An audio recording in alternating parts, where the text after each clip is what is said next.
or emergency, mabilis ba ang evacuation? May enough exist ba? Kaya ba ng mga injured or PW students makalabas agad? Nasa ng clinic, accessible ba siya? Another important aspect to remember is the National Building Code of the Philippines.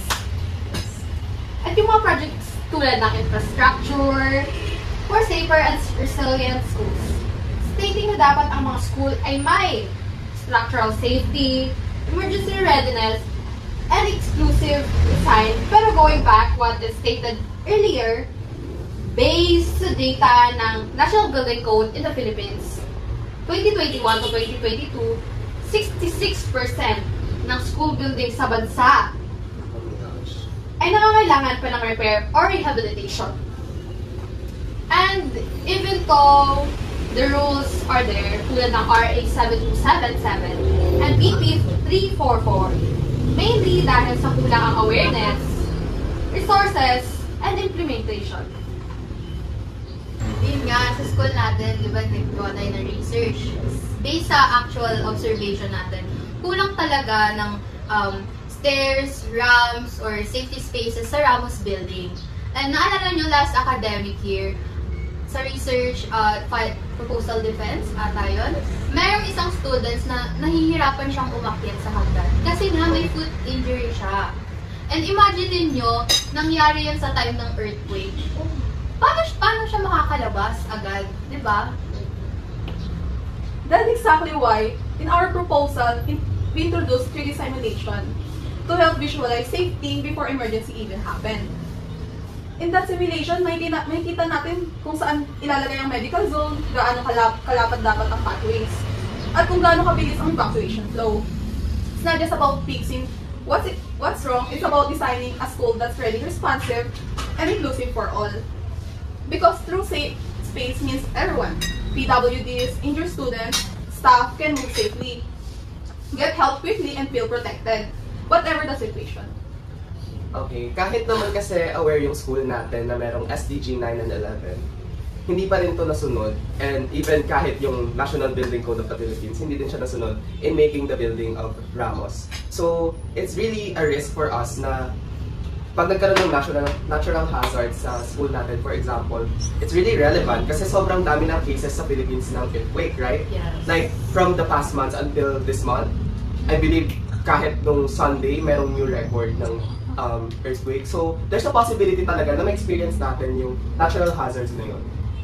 But through this advocacy, we are opening eyes for many students and also for engineers and for the architects around the world na dapat ganito sundin yung paggawa ng building para safe lahat ng mga students. At dito sa advocacy natin, hindi lang siya sa pagbabago. We are also aiming for the safety of the students. Alright, and now, let's proceed to the third question. Okay, let's go. Question? As a student, what can you do to help build a safer and more inclusive school? Actually ako, as I've observed the building of Ramos Building, hindi siya ganun ka-inclusive, ka-safe, and also hindi siya PWD friendly, ano? Yes. Diba? Kasi maraming cases na nahimatay yung student inside the room, then they have to go down, kasi yung usual cases kasi nasa taas talaga, yung like higher buildings floor. So kapag bababa nila yun, it takes time, like 3 to 5 minutes bago lang makababa ng building. And the clinic itself, kailangan mo pang dalhin yung pasyente dun sa clinic. And it's so layo. Kasi the distance between Ramos and the main building is very further. Kasi hindi ko alam kung bakit nila dinesign na ganon. Kasi pwede naman maglagay ng clinic sa Ramos Building. So I would suggest na lagyan ng clinic yung Ramos Building for more faster emergency response. Yes, yes. So, sa tingin ko as a student, sa ganitong situation, ang pwede natin gawin is mag-offer tayo ng assistance sa mga kapwa students natin or even teachers, ganun, lahat ng tao. Sa, yun, mag-offer tayo ng help, i-report agad natin sa clinic kung may mga nararamdaman bang hindi maganda yung nasa paligid natin. Tama! Let's look out for each other. As for me naman, sa mga emergency or earthquake drills, if ever man magkaroon, dapat once every 6 months siya. Consistent na every year, 2 earthquakes dapat ang mangyayari. 2 earthquake drills. Yes, pero di ba dapat earthquake drills should be done monthly? Actually, under the Philippine Disaster Risk Reduction and Management Act of 2010 or RA 10121, schools, national offices, local government units or LGUs, and private companies are required to conduct a regular quarterly earthquake drill. Pero sa almost 2 years natin sa school, parang natin po nagka-earthquake drill. Totoo. Totoo yan. Kaya, ayun din. So, we really have to conduct this, not just sa school, but also to our households, sa bahay natin, sa community, sa barangays. Pero alam ko meron tayong Red Cross Youth sa SJA, di ba? Yeah. Ay, naalala ko yan. Siguro sa pag-participate natin sa Red Cross, ganyan we will have the opportunity to develop mental, physical, and emotional resilience. And enabling us to assist, rescue, and support others during times of need. Kumbaga, dito tinitrain na tayo how to respond to emergency. At dahil dyan, dapat sumali. M&D. Proceed tayo sa next question, okay? Ito na ang ating last category. Yes! So, anong gagawin? Let's read!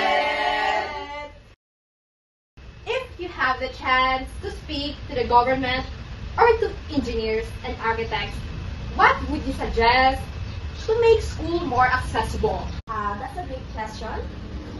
For me, hindi talaga nila i-keep in mind yung mga ganap and activities ng mga students para alam nila kung saan yung lugar yung ang iba't ibang details or areas ng school. Oo.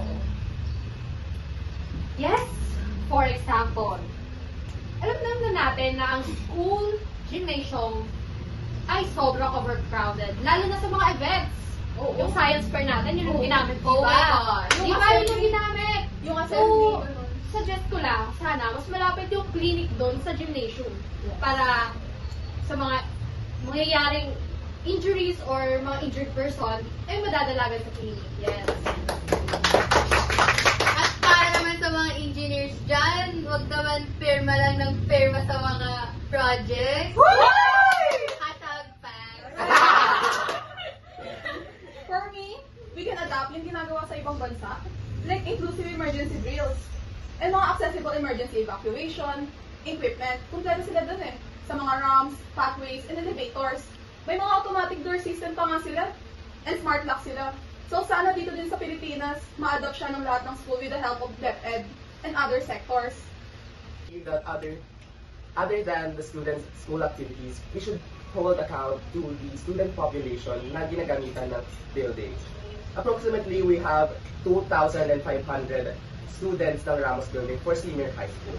And that population itself is not suitable for the building. So, dapat talaga na hino-hold natin yung law natin na National Building Code na ina-align din natin siya sa building na gagawin natin. Ano ka dyan? Panalo na ba ako? So what can you do to make a difference in making UCC safer and more inclusive? Start by raising awareness, talk to your friends, teachers, and school officials about the accessibility concerns. Let's get involved. Advocate for PWD-friendly spaces, ramps, more stairs, elevator, and accessible pathways. Let's all push for a bayan-friendly institution. Together, we can make UCC safer, more inclusive, and ready for emergencies. Our voices matters, and it's time to make a change.